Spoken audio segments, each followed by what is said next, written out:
Robots can do practically anything these days, but if there's one thing we could really use them for right now, it's delivering stuff. Thanks to all this coronavirus lockdown business, it's either inconvenient, dangerous, or downright impossible to go out and buy things from physical brick-and-mortar stores, which has caused a massive uptick in online ordering for practically everything. Food, toilet paper, bidets, gym equipment you're going to use for a month and then neglect until you have to move out, everything. And that's a problem because it's putting a huge burden on delivery people who have to risk their lives and work crazy hours just to make sure that everyone else doesn't run out of Instant Pots and Flaming Hot Cheetos. But does it have to be like this? Couldn't we just use robots to take some of that pressure off of humans? I'm Drew Prindle, and this is Robots Everywhere, a show where we chronicle the slow but steady takeover of our future robot overlords and show you how they're making their way into practically every facet of modern life.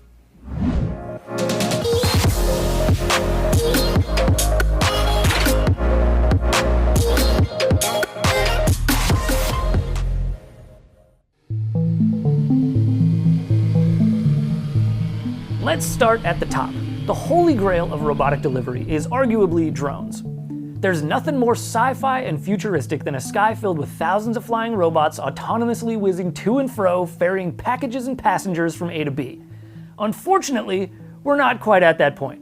I mean, we have the technology, it's just not really everywhere yet. In fact, if you spend any amount of time on the internet at all, you've probably seen delivery drones from some of the companies that are leading the charge in the industry.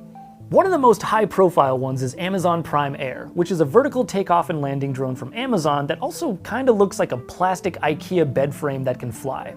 Then there's Google's Wing Drone, which looks kinda like a dumpy float plane with pontoons glued directly to the wings and is capable of lowering packages down on a little retractable claw. There's also a bunch more from shipping companies like UPS, FedEx, and DHL. Practically every major shipping organization is getting in on the action. Now, before we get any deeper here, I want to take a second to explain why these drones all look so weird. The reason is that they're designed for both vertical takeoff and landing and high-speed forward winged flight. In other words, they use propellers to go up and down, but are also capable of flying forward and reaching speeds necessary to create lift with their wings, which saves energy over long distances because they don't have to run all of their propellers to stay in the air. So at this point, you're probably wondering, why then, even with all of this amazing drone technology, do we not have same-day drone-based shipping available to everyone? Couple reasons for that. First and foremost is logistics. We just don't have a good drone traffic control system yet. The FAA, the Federal Aviation Administration, has been working for the past few years to figure out how to keep track of a zillion tiny aircrafts in the sky and prevent them from crashing into not only each other, but also passenger planes and buildings and cars, and unfortunately we still don't have a great system in place. And until that's done, drone delivery just won't be possible to pull off safely, at least not at a large scale. The second reason is efficiency. It might seem like flying a package over the streets and flying in a straight line to its destination would be more efficient than putting it in a van. But the fact of the matter is that drones have to fight gravity the whole time that they're in the air, which means running propellers and consuming energy. So right now, that makes drones far more inefficient than ground-based modes of transportation, like trucks, vans, and even trains, none of which have to fight gravity as much in order to move around. And barring some major technological leap that makes drones crazy efficient, that's probably not going to change anytime soon. So despite the fact that they're super cool, delivery drones just don't make a ton of sense right now. Which brings me to my next point. Flying delivery bots aren't practical right now, but terrestrial delivery bots that rove around on the ground? Totally different story. In fact, there are tons of companies, big and small, that are busy developing ground-based robots that can autonomously haul packages right to your front door. The best example of this trend is arguably Starship Robotics. This company, which, by the way, was founded by the guys who created Skype, has developed what looks like a 6-wheeled cooler that can securely store packages inside its chamber and then autonomously drive on sidewalks to deliver them. It's super clever because by sticking to sidewalks and other footpaths instead of actual roads, these robots don't need to meet the super high safety standards that autonomous cars are held to.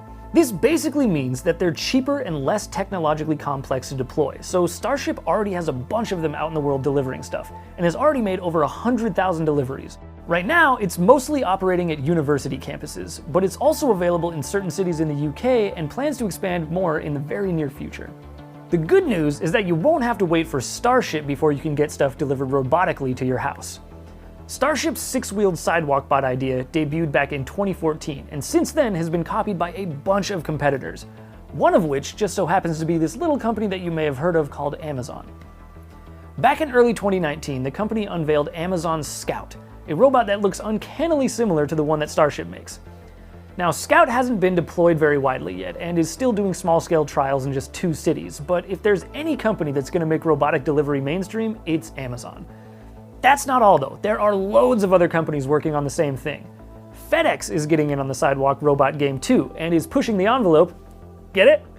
They send mail. They're pushing the envelope by designing even more advanced robot tech. In 2019, the company launched its Roxo robot, which, in addition to autonomously navigating footpaths, can also climb stairs and deliver stuff directly to your doorstep.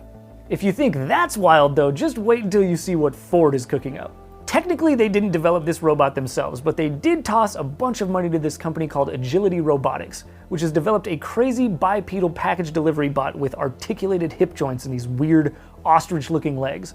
Not only can this monster climb stairs and drop off packages, but it can also take that final step and ring your doorbell to let you know. So clearly, when it comes to delivery bots, there is a lot of amazing tech out there.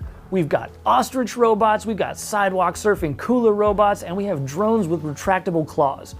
All things that seem like they were plucked straight from the pages of a sci-fi novel.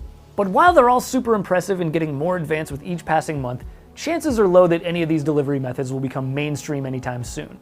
It's going to take time for the companies behind these amazing robots to refine their technology and scale up their operations. So we're probably still looking at another 3 to 5 years minimum before robot delivery is something that the average person has access to. And honestly, probably more like 10 years before it's a common part of everyday life. So really, what I'm trying to say is that here in 2020, robots are out there, but by 2030, robots are gonna be everywhere.